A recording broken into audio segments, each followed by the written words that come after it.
ఈరోజు టీఆర్ఎల్డీ ఆధ్వర్యంలో దీక్ష చేపట్టాం. మా పార్టీ తిరిగి ఆవిర్భవించి ఒక నెల రోజులైంది.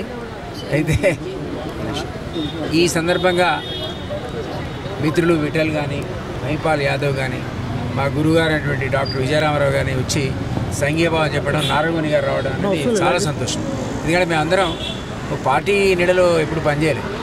పార్టీ అనేది ఒక డైరెక్షన్ ఇచ్చేదే తప్ప మా అందరికీ ఉన్న పర్సనల్ ఎజెండా ఏంటంటే తెలంగాణ సంక్షేమం, తెలంగాణ హక్కుల సాధించడం, ఒక సామాజిక తెలంగాణ ఏర్పాటు. ఈ లక్ష్యంగానే రాజకీయాల్లో మొదటి నుంచి కూడా మనం పనిచేస్తూ వస్తున్నాం. ఇప్పుడు విజయరామారావు ఫుడ్ కార్పొరేషన్ ఏదైనా ఎఫ్సీఐకి ఇన్ఛార్జ్ ఉండేది, ఏది ఫుడ్ సప్లై, సివిల్ సప్లైస్ అంటే most corrupt department and famous. ఆయన నిజాయితీ ఆయన సంకల్పం ఉండాలి. సంకల్పం ఉంటే మంత్రుడు కూడా ఎట్లా పనిచేయచ్చో ఆయన చూపించిండు. ఆయన కొంతకాలం పనిచేసినప్పుడు. సో ఆ స్ఫూర్తితో ఈరోజు కాంగ్రెస్ మంత్రులు లేరు. అన్ఫార్చునేట్లీ అది నెంబర్ 1 ఎజెండా కింద పెట్టి అవినీతి మంత్రులు తక్షణమే బర్తరఫ్ చేయాలని అడిగినాం. సీఎం చేయాలని ఆశిస్తున్నాం. ఎందుకంటే పాప ఆయనకు ఎక్స్పాన్షన్ కోసం బెర్తులు దొరుకుతలేవు. వెనకనే 6 ఉన్నారు, డబ్బులు వసూలు చేస్తాడు. వాళ్ళు పీకేస్తే అన్ని సెక్షన్స్ ఆఫ్ సొసైటీ మంత్రి పదవులు వస్తుంది. కాబట్టి ఏం కంగారు లేదు. ఖచ్చితంగా ఉన్నవాళ్ళని 6 పీకేస్తే 6 కొత్తోళ్ళని తీసుకోవచ్చు. ఆ కొత్తోళ్ళు కూడా సామాజిక సమీకరణాలతో కూడా తీసుకోవచ్చు. బాబు చాలా రోజు పేపర్లు వస్తుంది, ఇట్లా కొట్లాడుతున్నాడు, అట్లా తరలాడుతున్నాడు, ఎవరికి ఇవ్వాలి ఎవరు చేద్దాం, ఆ సమస్య పోతుంది. కావాలంటే లిస్ట్ మేమే ఇస్తాం. 6 ఎవరు నన్ను ఎవరు అడిగిన ముఖ్యమంత్రి కూడా ఉన్నాడు కదా, అది నేను అంటలేను. ముఖ్యమంత్రిగా ఉన్నవాడు ఇంటెలిజెన్స్ రిపోర్టు నివేదికల ఆధారంగా తన దగ్గర ఉన్నటువంటి మంత్రులు 6 ఎవరు అవినీతి పని తెలుసుకోవడం పెద్ద విశేషం కాదు. ఈ మీడియా ఛానల్లోనే పుంకారు స్టోరీస్ వచ్చినాయి, ఎవరు ఎక్కడ ఎంత పర్సెంటేజ్ తీసుకుంటారు. కాబట్టి మేము డిమాండ్ చేసిందంటే తక్షణమే వాళ్ళని తీసేయి. ఈ చేత కాదనుకో, ఎవరైతే ప్రమాణ స్వీకారం మీతో చేయించారో ఆ గవర్నర్ దగ్గర పోయి డిమాండ్ చేస్తారు. ఎందుకంటే ఆయన కస్టోడియన్ ఆఫ్ ది కాన్స్టిట్యూషన్ కాబట్టి. కరప్షన్ చేసేవాడు మంత్రి ఎట్లుంటాడు. కాబట్టి అతని మీద ఖచ్చితంగా ఈ పోరాటం మేము కొనసాగిస్తాం. నెక్స్ట్ కనుక రేవంత్ రెడ్డి 15 రోజులు స్పందించకపోతే గవర్నర్ రిక్వెస్ట్ చేసి వారిని డిస్మిస్ చేయమని ఈ గవర్నమెంట్లో ఉన్నటువంటి అవినీతి మంత్రులు. నీతిమంతులు చాలామంది ఉన్నారు, తెలంగాణ ఉద్యమం సోయి ఉన్న వాళ్ళు చాలామంది ఉన్నారు. మేము రిక్వెస్ట్ చేసేది రేవంత్కి ఏంటంటే, నువ్వు ఉన్నా లేకున్నా ఉద్యమంలో ఆ తెలంగాణ సోయితో పరిపాలించబోయి. నువ్వు తెలంగాణలోవే కదా. తెలంగాణ సోయి అంటే మన నిధులు, మన నీళ్లు, మన నియామకాలు ఇప్పటికి కూడా అచీవ్ కాలేదని బాధలో ఉన్నారు. కాబట్టి ఇదొక అంశం. రెండోది, రైతులకు సార్ చెప్పిండు అన్యాయం జరుగుతుంది. వాళ్ళకి విత్తనాలు పేరు మీద దొంగ విత్తనాలు, నకిలీ విత్తనాలు ఇస్తే వాళ్ళు నిలవ పాపం నాటుకుంటున్నారు, విపరీతంగా నష్టపోతున్నారు. వేలాది ఎకరాల్లో నష్టం వచ్చింది. ఈ నష్టం వాటిన దాన్ని నష్టపరిహారం తక్షణమే గవర్నమెంట్ ఇవ్వాలని డిమాండ్ చేస్తున్నా. ఎకరానికి 25,000 తగ్గకుండా నథింగ్, అసలు 25,000 కాంపెన్సేషన్ అనేది అది తక్షణమే ఇవ్వాలనేది మా సెకండ్ డిమాండ్. థర్డ్ ఇది ఏంటంటే సేంద్రియ వ్యవసాయాన్ని కూడా ఎంకరేజ్ చేయాలి, రైతులకు ప్రోత్సహించాలి. నేను మాది రైతుల పార్టీ. బేసిక్గా యూపీలో ఉన్నటువంటి పార్టీ రైతుల పార్టీ. చరణ్ సింగ్ దగ్గర నుంచి, అజిత్ సింగ్ నుంచి ఇప్పుడున్న కేంద్ర మంత్రి జయంత్ చౌదరి వరకు అందరూ కూడా వాళ్ళ రైతుల పార్టీ. ఒక సామాజిక తెలంగాణ కోసం పోరాటం. మొన్న వచ్చి మాట్లాడినారు, నేనేదో తెలంగాణ కోసం కొట్లాడి ఇక్కడ తిరిగినా సామాజిక తెలంగాణ వస్తుందనుకున్నా రాలేదన్నాడు. అక్కడెక్కడో ఢిల్లీలో నాయనకు అర్థమవుతుంది ఇది సామాజిక తెలంగాణ కాదని. అది సాధించుకునేంత వరకు కూడా మనం కొట్లాడాల్సిన అవసరం ఉంది. మూడో అంశం ఏమడిగినామంటే 2009లో అది చట్టరీత్యా ఒక చట్టమే చేశారు. ఏమని? అది మన విద్యా రైట్ టు ఎడ్యుకేషన్. ఎవరికి రైటు? అందరికీ ఉంది. కానీ సార్ ఇంతమంది చెప్పినట్టుగా ఎవరైతే పేద బలహీన బడుగు వర్గాలు, ఎస్సీ ఎస్టీ బీసీ మైనారిటీ వికలాంగులు ఉన్నారో వాళ్ళు ఈ కార్పొరేట్ స్కూల్లో చదవలేరు. మనం చూస్తాం, ఆటో డ్రైవర్ ఉంటాడు, ప్రైవేట్ స్కూల్లో తెరిపిస్తాడు. ఎందుకు? నీ గవర్నమెంట్ స్కూల్స్ బాగాలేవు పోయి, వాటి ప్రమాణాలు పెంచి కార్పొరేట్ స్థాయిలో చేయను. అప్పుడు ఈ డిమాండ్ మేము చేయం. నువ్వు చేయలేవు. చేయనప్పుడు ఏం చేయాలి? ఎట్లయితే ఆరోగ్యశ్రీ ద్వారా ఒక సామాన్యుడు కూడా కార్పొరేట్ హాస్పిటల్లో విద్య తీసుకోగలుగుతున్నాడో ఈ పిల్లలకు కూడా 25% ఫ్రీ సీట్స్ ఏమని సుప్రీంకోర్టు దాన్ని నిర్ధారించింది. Yes, they have a right అని. కాబట్టి దాన్ని తక్షణమే, అసలు చట్టం తెచ్చినే కాంగ్రెస్. 2009లో యూపీ 2 వచ్చిన చట్టం అది. ఇక్కడ కాంగ్రెస్ గవర్నమెంట్ ఉన్నప్పుడు ఇంప్లిమెంట్ కదా. ఇతర రాష్ట్రాల్లో 9 చోట్ల ఇంప్లిమెంట్ అవుతుంది. మన దగ్గర కావాలని కేసీఆర్ దీన్ని బండబెట్టిండు. ఇప్పుడు ఈయన మరి కాంగ్రెస్లో ఉండే వాటి మేము డిమాండ్ చేస్తున్నాం. తక్షణమే ఈ 25% ఫ్రీ సీట్స్ అనేది వీళ్ళకి ఇవ్వాలి. అది మా మూడో డిమాండ్గా చేస్తూ ఈరోజు దీక్ష చేసినాం. ఈ దీక్షకు సహకరించిన మిత్రులకు, వచ్చినటువంటి ముఖ్య అయితే విజయరామారావు గారికి, మా విఠల్కు, మహిపాల్ యాదవ్కు, ఇతర మిత్రులందరికీ కూడా నేను ప్రత్యేక ధన్యవాదాలు తెలియజేస్తాను. మీడియా మిత్రులకు ముఖ్యంగా ధన్యవాదాలు తెలియజేస్తాను. ఇంత ఆనెస్ట్ రాజకీయాలు ఆ రోజుల్లో మేము ఆయన చూసి స్ఫూర్తి పొందినాం. అంత ఆనెస్ట్, సింపుల్ ఉంటాడు, మామూలు భోజనం చేస్తాడు, మామూలుగా ఇట్లా పండుకుంటున్నాడు. ఒక మంత్రి కాదు, ఎంపీ ఎమ్మెల్యేలు కూడా మెయింటైన్ లేనటువంటి గొప్ప ఉప ప్రధాని చరణ్ సింగ్. ఆయన చొరవ వల్లనే ఆ రోజు మండల్ కమిషన్ వచ్చింది. నేను మాట్లాడతా మొరార్ దేశాయ్ తోటి మండల్ కమిషన్, ఒక కొత్త కమిషన్ వేస్తాం బీసీలకు రాయితీలని. బీసీల పక్షపాతి చరణ్ సింగ్, రైతులకే కాదు బీసీలకు కూడా. ఆ విధంగా ఆయన తీసుకున్న చొరవతోటే దేశంలో పునాదేసింది ఆయన. అట్లాంటి పార్టీకి నాయకత్వం వహిస్తున్నటువంటి దిలీప్ కుమార్ గారికి ప్రస్తుత సామాజిక పరిస్థితుల్లో మన రాష్ట్రంలో మీరు అందరూ చూస్తున్నారు, రాజకీయాలంటే ప్రజలు అసహించుకుంటున్నారు. ఏమిటిదా ఇది, డెమోక్రసీ ఏంటిది, పార్టీలు ఏంటి, మొత్తం డబ్బులు పెడితే తప్ప ఎమ్మెల్యే గెలవను. ఎమ్మెల్యే గెలిచిన నుంచి పోటీ పడుతున్నారు, అవినీతికి పోటీ పడుతున్నారు, డబ్బులకు పోటీ పడుతున్నారు. ఆ గవర్నమెంట్ ఒక్కొక్కడికి 100 కోట్లు సంపాదించిండు, మేము కూడా సంపాదించాలని ప్రతి దానికి రేటు పెట్టి కొట్లాడుతున్నారు. మొన్న డిప్యూటీ కలెక్టర్ వచ్చాడు, పేరు చెప్పడం ఇక్కడ సందర్భం కాదు కానీ వచ్చి, అన్న మాకు హైదరాబాద్ చుట్టుపక్కల ఏమంటే వేస్తలేరు, ఒక్క బీసీ కూడా వేయలేదు, అడిగితే డబ్బులు కావాలని అడుగుతున్నారు. అంటే డబ్బులు అంటే 10 లక్షలు 20 లక్షలు కాదు, 2 కోట్లు అడుగుతున్నారన్న. 2 కోట్లు ఇస్తేనే నాలుగో పోస్ట్ వేస్తారని ఒక నాయకుడు, పెద్ద నాయకుడు అడుగుతున్నాడు. కాంగ్రెస్ పార్టీలో అవినీతి కోసం పోటీ పడుతున్నారు. ఇది ముఖ్యమంత్రి దృష్టికి తీసుకురావాలి. మరి ముఖ్యమంత్రి దృష్టిలు ఉన్నాయా, లేక ఆయననే ఫ్రీడమ్ ఇచ్చి నవ్వులు తినని చెప్పి అని వాళ్ళు మాట్లాడారు. అందుకే ఈ వేదిక ద్వారా ముఖ్యమంత్రి గారికి విజ్ఞప్తి చేస్తున్నాం, ఎవరు చేసినా అవినీతి ఆ మచ్చ నీకు వస్తుంది. కాబట్టి మీకు అరుదైన అవకాశం ముఖ్యమంత్రి గారికి వచ్చింది. అవినీతిని నిర్మూలించే ప్రక్రియ మీరు చేస్తే చరిత్రను నిలుస్తారు. లేదు పాత సాంప్రదాయాలను చేస్తాం అట్లాగే నడిపిస్తామంటే ఆ పద్ధతి అయితే మీకు చెరగని ముద్ర, అవినీతి ముద్ర చెప్పి హెచ్చరిస్తున్నారు. ఎంత అవినీతికి పాల్పడుతున్నారు అంటే, కొందరు అయితే బిల్లులు పాస్ కావడానికి పర్సంటేజ్ తీసుకుంటారు, ట్రాన్స్ఫర్లకు పర్సంటేజ్, డిప్యుటేషన్లకు పర్సంటేజ్, పైసలు తినేటటువంటి అవినీతి ఓపెన్ బహిరంగంగా అయ్యింది, తయారైంది. ఎమ్మెల్యేలు అట్లే తయారయ్యారు. దాదాపు మెజార్టీ కొంత ఉండొచ్చు, నిజాయితీ పడుతుంది, దాన్ని కాదనను. కానీ మెజార్టీ ఎమ్మెల్యేలు, ఎంపీలు, మంత్రులు అవినీతికి పాల్పడుతున్నారు. దాన్ని నిర్మూలించాలని చెప్పి ముఖ్యమంత్రికి నేను గతం లోపల పెద్ద ఎత్తున అవినీతికి పాల్పడ్డారు. భూములు కబ్జాలు పెట్టారు, పట్టాలు మార్చారు, ఈ రకరకాల అవినీతి లోపల పరిశోధన రీసెర్చ్ చేసిన వాళ్ళంతా. అవినీతికి రీసెర్చ్ చేసి ఏ మార్గాల ద్వారా అవినీతి చేయొచ్చు, ఎట్లాంటి ద్వారా డబ్బు సంపాదించవచ్చు. అది గతంలో మనం వినేది, ఆ అధికారులు అవినీతికి పాల్పడుతున్నారు. ఇప్పుడు రాజకీయ నాయకులు ఓపెన్గా అవినీతికి పాల్పడుతున్నారు. మంచి కార్యక్రమానికి అంకురార్పణ చేసినందుకు దిలీప్ నేను అభినందిస్తున్నా. ఇది చాలామంది మిత్రులు కూడా అనేక సందర్భాలను మాట్లాడారు. అవినీతి వ్యతిరేకతుంది. బీహార్లో జయప్రకాష్ నారాయణ ఒకప్పుడు అవినీతి వ్యతిరేక పోరాటాలు చేశారు. మన తెలంగాణ కూడా అట్లాంటి సమయం వచ్చింది. ఇక్కడ కూడా పోరాటం చేయాలి. ఈ అవినీతి మూలంగా అభివృద్ధి దెబ్బతింటుంది, రాజకీయాలు భ్రష్టు పడతాయి, సర్వీస్ ఓరియంటేషన్ ఎక్కువ. ఇంకా అధిక లీడర్లే కాదు, ఐఏఎస్ ఆఫీసర్లు 100 కోట్లు సంపాదిస్తున్నటువంటి ఐఏఎస్ ఆఫీసర్లు ఉన్నారు. చాలా మంది నా దగ్గరికి వచ్చారు, అలానే చాలా మందికి పేర్లు చెప్పొచ్చారు. కలెక్టర్లు, పెద్ద పెద్ద ప్రిన్సిపాల్ సెక్రటరీలు పెద్ద ఎత్తున సంపాదించి బినామీ పేర్ల మీద డబ్బు సంపాదిస్తున్నారు. వీళ్ళ మీద కేంద్ర ప్రభుత్వానికి కాంట్రాక్ట్ ఇవ్వమని చెప్పి నా దగ్గరికి వచ్చారు. నేను అన్నా, మీరు కరెక్ట్గా డీటెయిల్స్ ఇస్తే తప్పనిసరి మనం దీన్ని ప్రచారం చేయవలసిన అవసరం ఉంది. ఎక్కడో మన దగ్గర స్టార్ట్ అయితే తప్ప కాదు. అందుకే ఈ వేదిక ద్వారా ముఖ్యమంత్రికి నేను విజ్ఞప్తి చేస్తున్నాను. ఎవరు అవినీతికి పాల్పడ్డా, అధికారులు అవినీతికి పాల్పడ్డా, మంత్రులు అవినీతికి పాల్పడ్డా పేరు మాత్రం మీకు వస్తుంది, చెడ్డ పేరు. అందుకే మీరు దీన్ని ప్రచారం చేయవలసినటువంటి సందర్భం ఉంది, చేయాలని చెప్పి నేను ముఖ్యమంత్రి గారికి విజ్ఞప్తి చేస్తున్నాను. అదేవిధంగా రెండవ అంశమైన ఈ ఎస్సీ, ఈ ప్రైవేట్ స్కూళ్ళల్లో కేంద్ర ప్రభుత్వం చట్టం చేసి చాలా రోజులైంది. 25% ఎస్సీ ఎస్టీ బీసీలకు సీట్లు ఇవ్వాలి.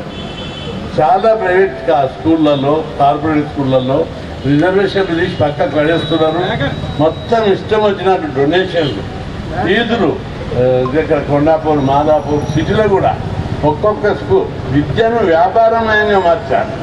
విద్య ఒకప్పుడు సేవా దృక్పథం, ఈరోజు వ్యాపార దృక్పథం.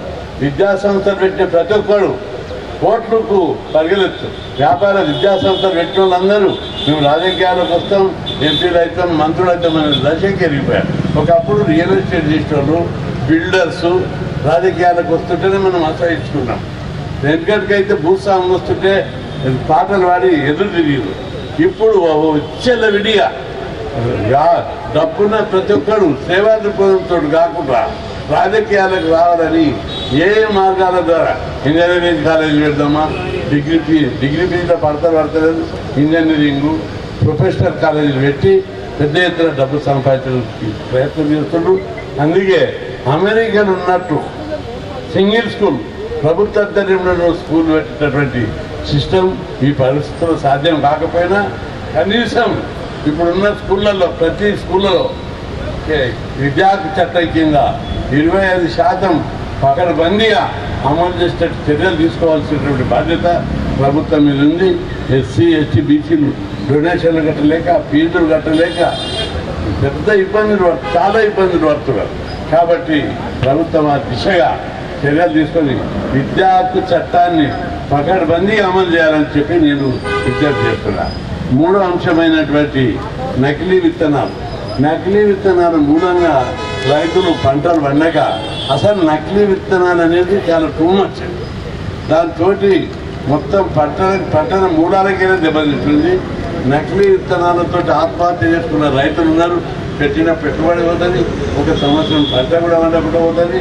కాబట్టి ఈ నకిలీ విత్తనాల చట్టాలను కట్టుదిట్టం చేసి పీడీ యాక్ట్ పెట్టి ఎవరైతే నకిలీ విత్తనాలు అమ్ముతారో వాళ్ళని అసలు మొత్తం వ్యాపార రంగంలో లైసెన్స్లు రద్దు చేసి పీడీ యాక్ట్ పెట్టి వాళ్ళ మీద కఠిన చర్యలు తీసుకోవాల్సిన అవసరం ఉంది. దీని మూలంగా ఉత్పత్తి తగ్గుతుంది, సంపద తగ్గుతుంది, రైతుల యొక్క ఆవేదన చెప్పనీకి రాదు. కాబట్టి నకిలీ విత్తనాలు క్షమించడానికి నేరం. దీని మీద మంచి కార్యక్రమం, అటువంటి కంపెనీలను, అటువంటి వ్యాపారస్తులను కఠినంగా శిక్షించేటటువంటి విధంగా చర్యలు తీసుకోవాలని ప్రభుత్వాన్ని కోరుకుంటూ, విద్యార్థుల చట్టం విషయంలో కూడా అవినీతి నిర్మూలించడంలో కూడా ఈ పోరాటాన్ని పెద్ద ఎత్తున కొనసాగించడానికి దిలీప్ గారు మరిన్ని కార్యక్రమాలు ఏర్పాటు చేయాలని, ప్రజలలో అవేర్నెస్ తీసుకురావాలి. రాజకీయాలు భ్రష్టుపట్టిపోయినాయి. ఒకప్పుడు రాజకీయాలు విద్యార్థుల నుంచి, విద్యార్థి సంఘాల నుంచి, యూనివర్సిటీల నుంచి నాయకులు తయారయ్యారు. మేమంతా యూనివర్సిటీ నుంచి నాయకులమైనాం. అక్కడ ప్రెసిడెంట్ అయినప్పటి నుంచి నాకు నాయకత్వం మీద మరింత ఇన్స్పైర్ అయిపోయినా. ఇప్పుడు నాయకత్వం వ్యాపారస్తుల నుంచి, పారిశ్రామికవేత్తల నుంచి, డబ్బున్న నుంచి వస్తుంది. వాళ్ళు కూడా రాజకీయాలను ఏం చేసారు, వ్యాపారంగా మార్చేసారు. కాబట్టి ఈ దృక్పథం నుంచి మార్చవలసినటువంటి బాధ్యత సంఘంలో ఉన్నటువంటి మేధావులందరూ ఆలోచించి, ఇది మనందరి బాధ్యత. ఈ సమాజం ఎవరు సొత్తు కాదు, ప్రజాస్వామ్యంలో దృక్పథాన్నే మార్చాలి, ఐడియాలజీనే మార్చవలసినటువంటి బాధ్యత మేధావుల పైన ఉంది. ఆ దిశగా మంచోళ్ళు ఉన్నారు ఇప్పటికీ రాజకీయాల్లో. కాబట్టి ఆ దిశగా వాళ్ళందరినీ కూడగట్టి ఆలోచన స్రవంతిని, ఆ దృక్పథాన్ని ప్రజల్లో తీసుకొచ్చి, ఈ వ్యాపారస్తులు వ్యాపారం కానీ ఉండాలి, పారిశ్రామికవేత్తలు పరిశ్రమల కానీ ఉండాలి. రాకుండా ఎవరి దగ్గర వాళ్ళు ఉండి ఈ సేవా దృక్పథము పోరాటాలు చేసినటువంటి వాళ్ళకి దృక్పథం, రాజకీయాలకు వచ్చేటటువంటి సంఘ సేవ, సామాజిక దృక్పథం ఉన్నటువంటి వాళ్ళే రాజకీయాలకు వచ్చేటట్టుగా మనం ఆ వాతావరణాన్ని మన రాష్ట్రంలో నెలకొల్పాలి. ఎందుకంటే ఉత్తరప్రదేశ్, బీహార్ ఆ రాష్ట్రాల్లో చూస్తే ఎలక్షన్ ఖర్చు ఎంత వస్తుంది? అక్కడ 10 లక్షలు 20 లక్షలది ఎంపీలు అవుతుంది, 50 లక్షల ఎంపీలు అవుతుంది. కానీ మన రాష్ట్రంలో 30 కోట్లు 40 కోట్లకు ఎమ్మెల్యే, 100 కోట్లు 50 కోట్ల నుంచి 100 కోట్లకు ఎంపీలు అయ్యేటటువంటి వాతావరణం ఉంది. డబ్బు లేకపోతే పార్టీ టికెట్ ఇస్తే ఓడిపోతారు, గెలవరు. కాబట్టి ఆ డబ్బు సంస్కృతిని నిర్మూలించాలంటే తప్పనిసరి గొప్ప వాతావరణాన్ని నిర్మించవలసినటువంటి బాధ్యత మేధావుల మీద, విద్యుల మీద, పోరాట యోధుల మీద ఉన్నదని చెప్పి కోరుకుంటూ అట్లాంటి వాతావరణాన్ని నెలకొల్పాలని కూడా మరి అనేక సందర్భాలలో ఉద్యమించిన సందర్భాలు మనం చూసినాం. అయితే విత్తనాలు నకిలీ, నాణ్యమైన పని చేయగలిగిన విత్తనమా లేదనేది ఆ రైతు పరీక్షించుకోలేడు, చూడలేదు, ఆయన గమనించలేడు. మరి ఎవరి బాధ్యత ఇదంటే రాష్ట్ర ప్రభుత్వాల బాధ్యత. ఎవరైతే నకిలీ విత్తనాలు సరఫరా చేస్తున్నారో, ప్రోత్సహిస్తున్నారో, మరి దీనికి కలిసి పనిచేస్తున్నటువంటి ఈ నకిలీ వ్యాపారం చేసేటువంటి వ్యాపారస్తులను మరి నిజంగా పీడీ యాక్ట్ కంటే పెద్ద జీవితకాలం వాళ్ళను లోపల పెడితే, జైల్లో పెడితే ఇంకోరు చేయకుండా ఉండే అవకాశం ఉంటుంది. కాబట్టి ఇది చాలా తీవ్రమైన అంశంగా ఇది కూడా అన్ని రాజకీయ పార్టీలు గమనించాలి, అన్ని రాజకీయ పార్టీలు ఉద్యమించాలి, అన్ని రాజకీయ పార్టీలు స్పందించాల్సిన అంశము. మరి ఇది తిను బండారాలకు పంటకు సంబంధించిన అంశం కాబట్టి దీని మీద కూడా ఉద్యమించడం ఇది చాలా ఆలోచించదగ్గ విషయం. మరి మూడో అంశంగా విద్యాలయాలలో ప్రైవేటు విద్యా సంస్థలు నిర్బంధ విద్య మనకు మరి ప్రైవేటు పాఠశాలల్లో, ప్రైవేటు కాలేజీలలో ఎవరైతే పేద విద్యార్థులు చదువుతున్నారో నిర్బంధ విద్య చట్టం కింద పేదవాళ్లకు వాళ్ళ అర్హతను నిర్ధారించిన తర్వాత మరి 25% ఫ్రీ, అంటే ఫీజు లేకుండా తీసుకోవాలి. ఇది ఎక్కడ జరగలే. ఈ రాష్ట్రంలో అనేక విద్యాలయాలు ఉన్నాయి. అది ఇంటర్మీడియట్ నుండి వృత్తి విద్యా కోర్సుల వరకు, డిగ్రీ కళాశాలలు, ఈవెన్ యూనివర్సిటీలు కూడా వచ్చినాయి. ఈ మధ్య కొంతమంది వ్యక్తుల చేతులలో యూనివర్సిటీలు కూడా వచ్చినాయి. అయితే ఈ విద్యాలయాలలో ప్రభుత్వం నిర్బంధ విద్య 25% ఉచితంగా పేదలకు, ఎవరైతే గరీబ్ వాళ్ళు ఉన్నారో వారి కుటుంబాలలో ఉన్న పిల్లలందరికీ మరి కార్పొరేట్ సంస్థల, ప్రైవేటు సంస్థల, ప్రైవేటు యూనివర్సిటీల విద్యాలయాలలో ఉచితంగా నిర్బంధ విద్య అందిస్తామని ప్రభుత్వాలు అయితే చెప్తున్నాయి.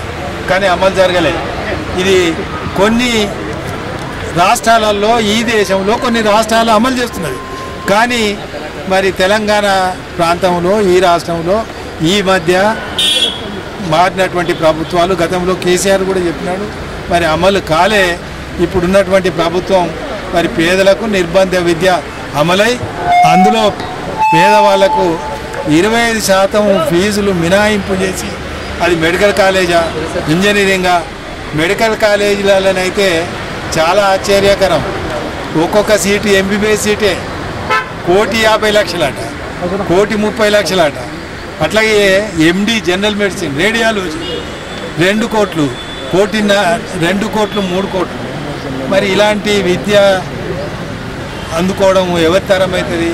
ఎవరైతే ధనిక వర్గాలు ఉన్నారో, ఎవరైతే నిజంగా బాగా డబ్బులు సమాజంలో దండుకొని దొంగతనాన లంచాల రూపంగా సంపాదించిన వ్యక్తుల పిల్లలకే ఈ విద్య కొనుక్కునే అవకాశం ఉంది, పేదలకైతే లేదు. కాబట్టి ఈ నిర్బంధ విద్య కార్పొరేటు స్కూళ్ళ నుండి యూనివర్సిటీల వరకు కూడా మరి దీన్ని అమలు చేయాలని ఈ సందర్భంగా నేను మనవి చేస్తూ, మరి ఈ కార్యక్రమంలో చాలామంది జిల్లా అధ్యక్షులు, వీటలు, మరి మైపాళ్ళు, చాలామంది జిల్లా స్థాయి రెడ్డి, గోపాల్ రెడ్డి, ఇంకా చాలామంది వచ్చినారు జిల్లా అధ్యక్షులు.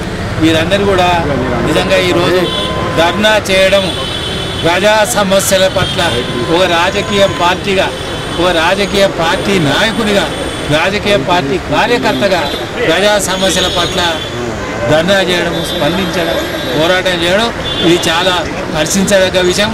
ఈ సందర్భంగా ఒక అంశం మీ ముందుకు తీసుకురావాలి. నిన్నగాక మొన్న మరి మనము పాకిస్తాన్కు మన దేశానికి యుద్ధం జరిగింది, సింధూర్. అంతకుముందు మరి మన 24 మంది భారతీయులను కాశ్మీర్లో చంపేసింది. తదనంతరం జరిగినటువంటి మరి సింధూరు కార్యక్రమంలో మన జవాన్లు, వీర సైనికులు ఏ తరహాలో పోరాటం చేశారు? వారు ఉపయోగించినటువంటి యుద్ధ సామాగ్రి, ఆయుధాలు అవి నకిలీయా, పనిచేసినాయా? మరి యుద్ధంలో పాల్గొన్నటువంటి వీర సైనికులు అందించిందో, నిజాయితీగా పనిచేసినటువంటి మన సైనిక బృందాలు ఏ తరహాలో మన దేశాన్ని రక్షించినాయో మరి అదే తరహాలో ఈ దేశంలో అనేక అంశాలు ఉన్నవి. అందులో విద్య, అవిద్య, విద్య రాంది కూడా ఒక నిజంగా ఇది ఒక మన శోచనీయం. ఇది కూడా ఒక మన శత్రువు లాంటిది. మరి ఆ శత్రువును, అవిద్య అనే శత్రువును నిర్మూలించడంలో ఈ దేశంలో ఉన్న విద్యా సంస్థలు మన యుద్ధంలో పనిచేసినటువంటి వీర జవాన్ల స్ఫూర్తిని తీసుకొని నిజాయితీగా, నిస్వార్థంగా, సేవా దృక్పథంతో పనిచేస్తే ఈ దేశంలో మరి నిజంగా విద్య అభివృద్ధి చెందే అవకాశం ఉంది. అట్లాగే ప్రభుత్వ రాణికులు అందించిన స్ఫూర్తితో నిజాయితీగా, అవినీతి లేకుండా మరి దేశ రక్షణ కొరకు మనమందరం పనిచేస్తే ఈ దేశంలో ఉన్నటువంటి సమస్యలు, ఇది కేవలం రాజకీయ పార్టీలకు కూడా, ఈ రాజకీయ పార్టీలు కూడా నిజాయితీగా, నిస్వార్థంగా దేశంలో ఉన్న సమస్యల కొరకు మరి చిత్తశుద్ధితో పనిచేస్తే ఇవన్నీ కూడా పరిష్కరించబడతాయి. ఈ దిశలో పనిచేసేందుకు మరి రాజకీయ పార్టీలు మీ తరాలు మీరు అందించేటువంటి స్ఫూర్తితో అందరూ పనిచేయాలని నేను భావిస్తూ ఈ అవకాశాన్ని కల్పించిన మీ అందరికీ